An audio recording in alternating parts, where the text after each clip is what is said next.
How much should you make flipping a house? What's a good profit on a flip? 10,000? 50,000?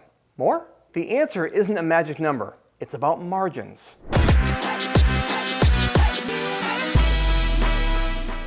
In this video, I'm going to show you how to think about profits the way that pros do. By the end of this video, you're going to learn the profit benchmarks that successful flippers aim for and how to protect your margin. All right, let's talk about gross versus net profit. Gross profit is what you usually see listed on websites or on TV shows, and it's really just taking the purchase price, the repair costs, and then here's the sale cost, and the difference is your gross profit margin. And while that's true, it is a gross profit margin, it's not the real profit you put in your pocket. And as a real estate investor, all I focus on is how much real money do I have, and that's called your net profit. Your net profit is after all the other expenses, including how much did it cost you to find that deal in the first place, how much were all the small holding costs in between on that deal, and what's the actual margin I made on that house. That's the number that you want to look at when you're doing a deal. Don't kid yourself by looking at gross profit margins. You have to look at a true net. What did I really make after all of the costs are put on the table? Kidding yourself doesn't do you any good. You're not kidding anybody but yourself. So make sure that you know those numbers and get good at knowing the difference between your gross and the net profit on every deal. You should target around 20% profit margin or more on every flip that you do. Now, based on what? 20% based on the ARV. The ARV stands for the after repair value. So if you were to sell a house for $250,000, 20% of that amount, the ARV, is $50,000. So you want to target a $50,000 profit as a minimum on a $250,000 house. Consequently, if you sell a $500,000 house, 20% margin would be a $100,000 profit on that property. Is that always true? No. As the properties get more expensive in certain areas, let's take Southern California, let's take Miami, let's take Arizona or Phoenix, let's take Las Vegas, let's take Denver, Colorado. These areas have a lower margin. For instance, if you're flipping a house in Denver, Colorado, there's a very good chance you might be buying the house for close to $1 million and selling it for at or a little over $1 million.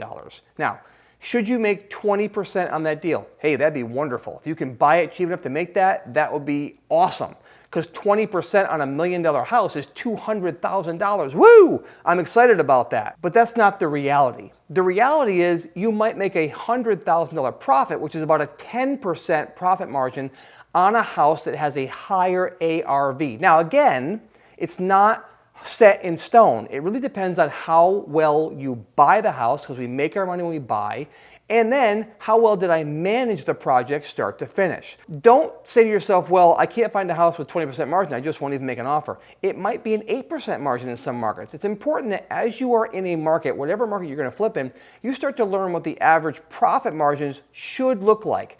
Be careful who you take advice from, because you might wind up just like them. That's a saying I like to say. So you want to be careful, because people might say, oh, I only do deals for 5%. Yeah, but they may be a bad flipper who makes no money. Don't listen to other people. Get an idea and then start making offers yourself and decide what works best for you in your area.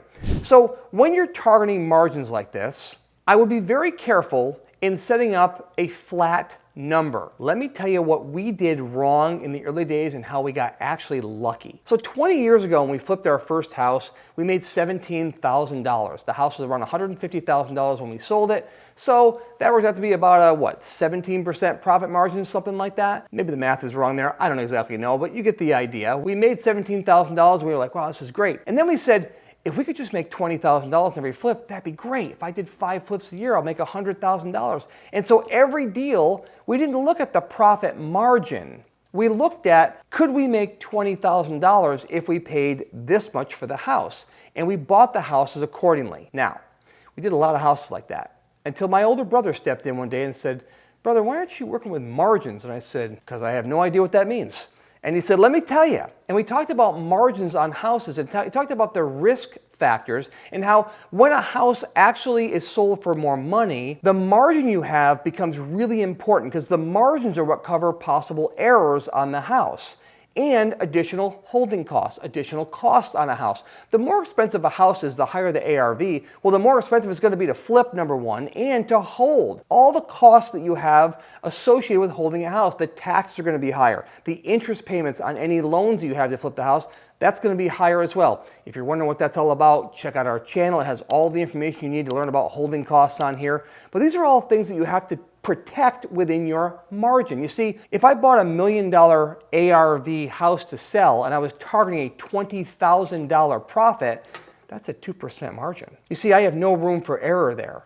I miss one interest payment or I make one extra interest payment that I wasn't planning on making, my margin's gone. If I have one problem show up on a $1 million house, that could easily be a $15,000 or $20,000 error that I missed. And I have no room in the margin to protect myself because the house was so much money and I targeted a flat number. We got lucky. Because the houses we were selling were usually between $120,000 and $150,000. So we targeted $20,000 in profit. Many times we made between $30,000 and $40,000 in profit, sometimes $50,000, sometimes $70,000. So we had some great deals and even some hundreds here and there too. But when we were doing this back in the early 2000s, we didn't realize that we were working in a 20% margin. We were lucky. And we didn't find out until we flipped a house that was over $500,000. And we tried to make a $20,000 profit and we made some mistakes. And we actually lost over $100,000 in that flip.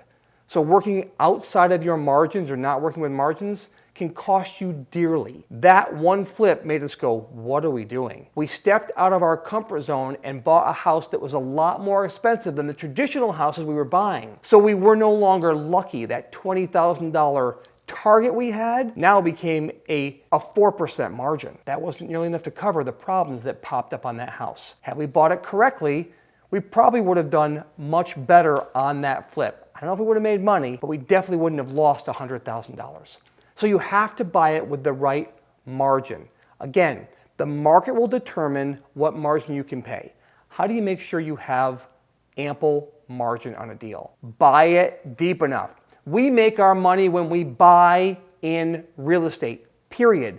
We realize that money, or we cash the check, if that helps you remember that, when we sell the house. We don't make our money when we sell. It only sells for just so much money. I love when people say to me, you didn't buy the house right, your renovation went wrong, just sell it for more, man. Well, you're clearly not a real estate investor because it only goes for what someone's willing and able to pay for. I can't determine the price of a house. The market determines the price of a house. I can determine how much I pay for the house. So if you control the thing you can control by buying it deep enough, you will increase your margin. And if everything goes well and smooth and you don't have any major hiccups, you can really increase your margin when you sell the house.